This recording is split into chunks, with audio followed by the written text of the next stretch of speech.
नमस्कार दोस्तों, मैं एडवोकेट प्रतीक बुधवार आप सभी दर्शकों का अपने इस YouTube मंच पर स्वागत करता हूं। कृपया करके दोस्तों इस चैनल को सब्सक्राइब करें। अगर वीडियो पसंद आए, इंफॉर्मेटिव लगे तो इसे लाइक करें और शेयर करें। आज की परिस्थिति कुछ ऐसी है कि उद्योगपति, जो बड़े उद्योगपति हैं, वो देश के मध्यम वर्ग पर और निचले तबके पर, गरीब वर्ग पर एक तरह से अतिक्रमण वाली पॉलिसी को इंप्लीमेंट करने लग रहा है। डायरेक्टली सीधे तौर पर वो अतिक्रमण नहीं कर सकता, उसके पास पैसा तो है, लेकिन उसे सरकार का साथ और कानून का साथ भी साथ में चाहिए। सरकार की ताकत और कानून की ताकत भी चाहिए इस अतिक्रमण को करने के लिए। अतिक्रमण किस तरह का? आप इस चीज को देखें। मैं आपको उदाहरण के तौर पे बताता हूं। एक इंसान ने 5 एकड़ जमीन खरीदी। 5 एकड़ जमीन ने उसने कोई छोटा मोटा, कोई हल्का फुल्का कोई उद्योग लगाया। 10 साल उसने कोशिश करी, उद्योग नहीं चला। उद्योग उसको बंद करना पड़ गया, कोई भी कारण हो गया, उसको बिजनेस बंद करना पड़ गया, फैक्ट्री बंद करनी पड़ गई, उसको मोटा नुकसान हो गया, उसके ऊपर कर्जा चढ़ गया। लेकिन अगर आप इस चीज को ध्यान से देखोगे ना, तो आप ये देखोगे कि जो 5 एकड़ उसने 10 साल पहले खरीदी थी, आज उसकी कीमत 5-6 गुना हो चुकी है। वो जमीन उसके सारे लॉस को कवर कर देगी, उसके सारे कर्जे को खत्म करने में मदद करेगी। वो जमीन उसका एक ऐसा एसेट है, एक ऐसा उसका ऐसी प्रॉपर्टी है वो, जिसके किसी भी हालत में, हर हाल में जिसके दाम बढ़ते ही बढ़ते हैं। और जमीन एक ऐसी चीज है जिसके दाम बहुत स्पीड से बढ़ते हैं, बहुत तेजी से बढ़ते हैं।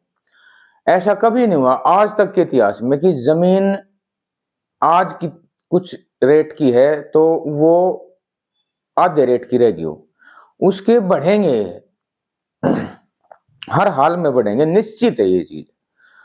क्योंकि डिमांड एंड सप्लाई का जब रूल लागू होता है तो सप्लाई जमीन की घटने लग रही है, दिन प्रतिदिन जमीन थोड़ी घटने लग रही है, पॉपुलेशन बढ़ रही है, तो डिमांड जमीन की बढ़ने लग रही है और सप्लाई जो है वो सीमित है। जमीन बढ़ नहीं सकती, उसका प्रोडक्शन बढ़ाया नहीं जा सकता। ये एक ऐसी एसेट है, एक ऐसा एसेट है ये।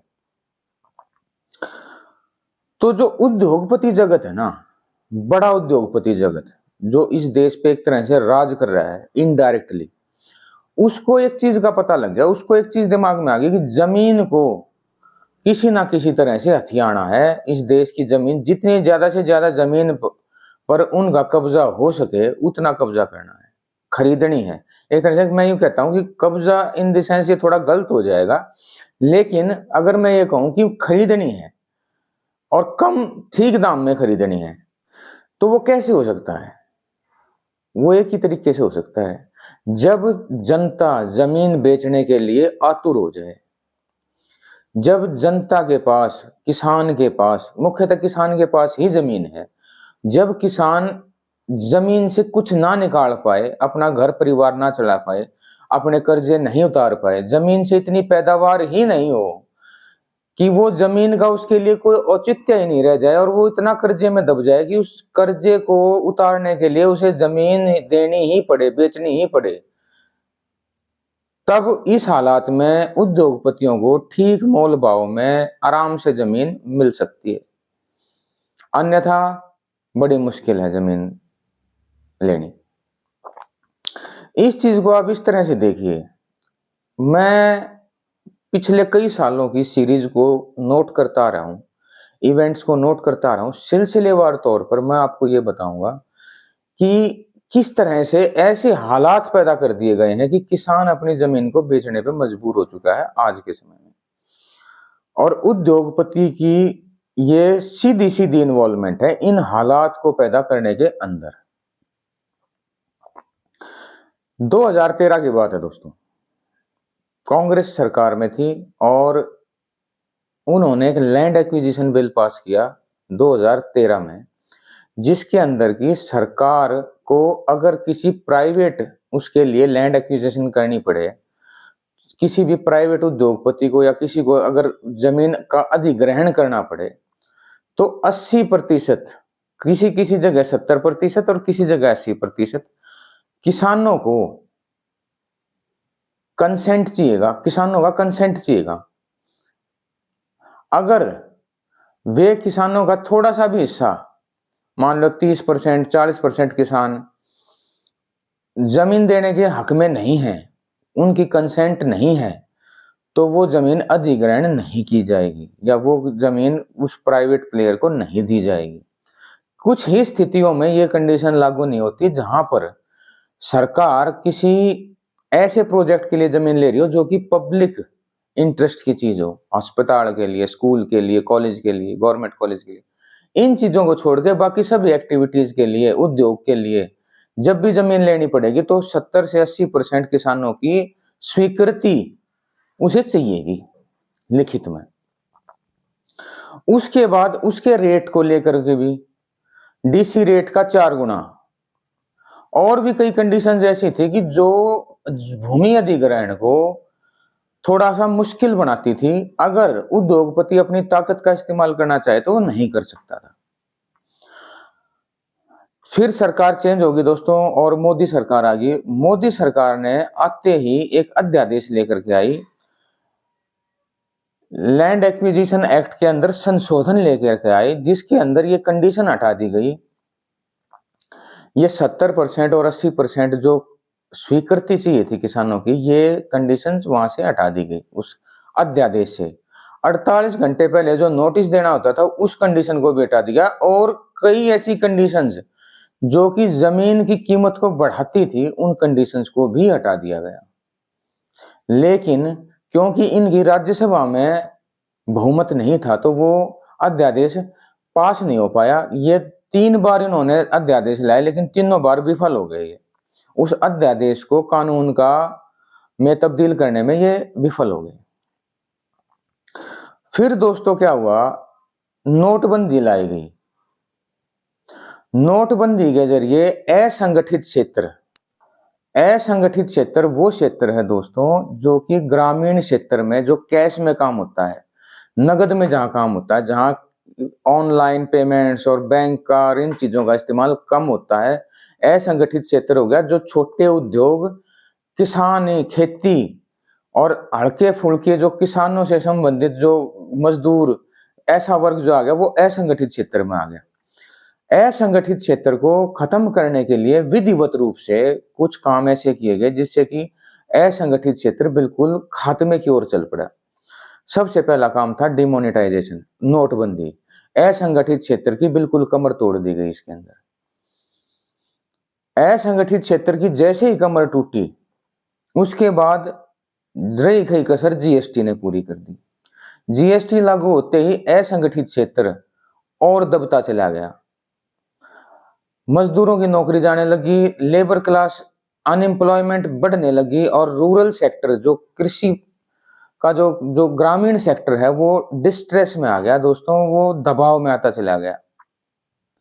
और फिर साथ साथ में इन्होंने क्या किया, जो राज्य जिनके अंदर भारतीय जनता पार्टी की सरकार थी, डबल इंजन की सरकार थी, वहां पर राज्य के स्तर पर ये जो लैंड एक्विजिशन बिल था वो इस तरह से लागू किया गया, स्टेट का अपना लैंड एक्विजिशन बिल, जिसमें स्टेट अपनी जमीन के अधिग्रहण को अपने हिसाब से मैनेज कर सकता था। उस पर ये 2013 का जो केंद्र सरकार का लैंड एक्विजिशन भूमि अधिग्रहण बिल था ये लागू ना हो सके।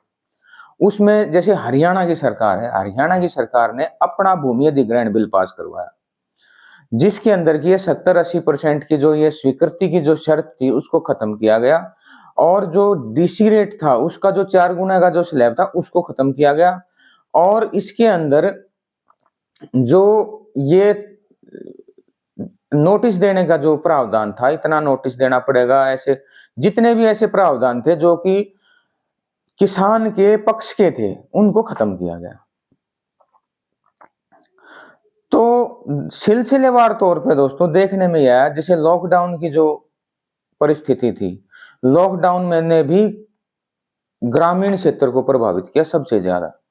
इस लॉकडाउन में शहरी क्षेत्र भी प्रभावित हुआ, लेकिन ज्यादा अगर हम कहें तो ग्रामीण क्षेत्र, क्योंकि जो लेबर क्लास थी, जो ग्रामीण तबका था, उसके पास इतना होता ही नहीं था, इतना होता ही नहीं है कि वो अपना रोज का रोज गुजारा करना है उसको, उसको तो रोज की रोज दिहाड़ी चाहिए जब जाके उसका काम चलता है। अब एमएसपी का जो कानून है वो सरकार इसीलिए टाल मटोल कर रही है कि असंगठित क्षेत्र को मजबूत करती है एमएसपी की स्कीम। एमएसपी की स्कीम किसान को सशक्त करती है, किसान को प्रॉफिट में ले जाती है, इसीलिए असंगठित क्षेत्र को कमजोर रखने के लिए एमएसपी सरकार किसानों को एमएसपी से दूर रखना चाहती है। किसानों का कर्जा उतारने में क्या दिक्कत है? जब हमारी सरकार बड़े बड़े उद्योगपतियों का भारी भरकम कर्जा, जो किसानों से कई गुना कर्जा है, किसानों का तो इतना है भी नहीं, उसको उतार सकती है, तो किसानों का कर्जा उतारने में क्या दिक्कत है? अगर किसानों को कर्जा मुक्त कर दिया, आज उनकी जमीनें बैंकों में गिरवी रखी हुई है, कभी भी बैंक जमीन कर्जा ना अदा करने की एवज में जमीन को कुर्क कर सकती है। लेकिन अगर वो बैंक से रिलीज हो जाएगी, किसान कर्जा मुक्त हो जाएगा, तो वो अपनी जमीन बेचने के लिए बाध्य नहीं हो पाएगा, और किसान जो है वो स्वतंत्र होगा काम करने के लिए। अब तो वो बंधा हुआ है। आज की दौर में जो किसानों पे जो कर्जा है वो एकमात्र ऐसा कारण है, बहुत बड़ा कारण है, जिसकी वजह से किसान अपनी जमीन को बेचने के लिए मजबूर होता है। उस कर्जे से मुक्ति पाने के लिए, उस परेशानी से मुक्ति पाने के लिए अपनी जमीन को बेचता है वो। ये कई कारण है दोस्तों, जो इस सरकार के दौरान देखने में आया है कि विधिवत रूप से एक एक बिल्कुल सोचे समझे डिजाइन के तौर पे, एक बिल्कुल एक सोची समझी साजिश या कह सके रणनीति के तौर पे ऐसा माहौल बना दिया गया है कि किसान की जमीन को उद्योगपतियों के लिए अवेलेबल कराई जाए आसान शर्तों पर। पैसा तो अब भी देगा उद्योगपति, लेकिन आसान शर्तों पर। 2013 के भूमि अधिग्रहण बिल ने इन शर्तों को इतना कठिन बना दिया था कि किसान की मनमर्जी, किसान की मोनोपोली थी, अपनी जमीन दे ना दे, वो अपनी शर्तों पर जमीन देने के लिए उसको सशक्त कर दिया था 2013 के भूमि अधिग्रहण बिल ने। लेकिन जो स्टेट गवर्नमेंट, जो बीजेपी रूल्ड स्टेट गवर्नमेंट्स के अंदर जो ये भूमि अधिग्रहण को डाइल्यूट किया गया, इस कानून को कमजोर किया गया, डाइल्यूट किया गया, वो ये चीज दिखाता है कि सरकार की मंशा है किसानों को जमीन बेचने के लिए कमजोर स्थिति में लेकर के आना।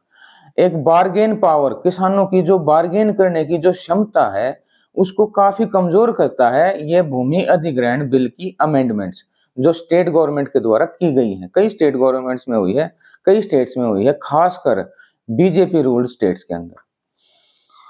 और दोस्तों मुझे ऐसा लगता है पूर्ण बहुमत सरकार इसीलिए चाहती है राज्यसभा में भी और लोकसभा में भी, ताकि वो इस तरह के कदम निरंकुश होकर के अपने आराम से उन चीजों को क्रियान्वयन कर सके, उन पॉलिसीज का जो कि वो करना चाहती है।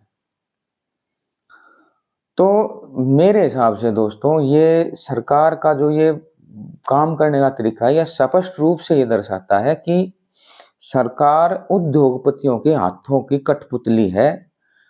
पहले की सरकारें, यूपीए गवर्नमेंट्स भी ऐसी थी, कोई दूध की धुली हुई नहीं थी, ये भी आप समझिए। यूपीए गवर्नमेंट्स का भी यही रवैया था, लेकिन इतने इतने क्रमबद्ध तरीके से, इतने इतने एक विधिवत तरीके से उसने रूरल सेक्टर को इतना कमजोर करने की कोशिश नहीं करी। हमेशा यूपीए गवर्नमेंट की रूरल सेक्टर को मजबूत करने की पॉलिसीज रही हैं। उन्होंने उद्योगपतियों का इतना ही साथ दिया जितना कि एक बैलेंस के तौर पर, एक संतुलन के तौर पर, ताकि ऐसा ना हो जाए कि ये जो उद्योगपतियों वाला जो पलड़ा है वो इतना भारी ना हो जाए कि उसके बाकी सारा देश के बिल्कुल ही उसकी हड़का पड़ जाए। मनरेगा की स्कीम एक ऐसी स्कीम थी जो रूरल सेक्टर को सशक्त और मजबूत करने के लिए थी। जो कैश की ट्रांजैक्शन और जो असंगठित क्षेत्र है वो यूपीए गवर्नमेंट के अंदर काफी ज्यादा मजबूत रहा है, बशर्ते कि जो मोदी सरकार है इस सरकार के रिजीम को देखते हुए बहुत ज्यादा पावरफुल था असंगठित क्षेत्र। और मैं आपको ये बताऊं कि हमारी सरकार, मोदी सरकार ने असंगठित क्षेत्र के आंकड़े जारी करने से बंद किए हुए हैं। असंगठित क्षेत्र में क्या तकलीफ है, क्या कठिनाइयां हैं, आज के समय में हम उसका एग्जैक्ट आंकड़ों के तौर पर अनुमान इसलिए नहीं लगा सकते क्योंकि आज हमारे पास उन चीजों पर डिस्कशन करने के लिए आंकड़े ही नहीं है। आंकड़े जारी करने ही बंद कर दिए सरकार ने, आंकड़ों को छुपाया जा रहा है। आंकड़ों को, जो जीएसटी के आंकड़े हैं, अर्थव्यवस्था के आंकड़े दिए जा रहे हैं, जो हमारी अर्थव्यवस्था इतने नंबर पे पहुंच गई, इतने, ये सारे आंकड़े संगठित क्षेत्र के हैं, ऑर्गेनाइज्ड सेक्टर के हैं। असंगठित क्षेत्र का इसमें इन आंकड़ों के अंदर कोई सम्मेलन नहीं है, कोई इनका योगदान नहीं है इन आंकड़ों के अंदर। असंगठित क्षेत्र आज हमारा बर्बादी के कगार पे है, एक तरह से, बिल्कुल बुरी तरह से। तो दोस्तों देखो, शायद इस सरकार को कुछ मति इसकी ठीक हो जाए, कुछ उद्योगपतियों पे से ध्यान हटा करके आम जनता, गरीब जनता और ग्रामीण जनता के ऊपर ध्यान केंद्रित करे। देखते हैं दोस्तों। नमस्कार, धन्यवाद।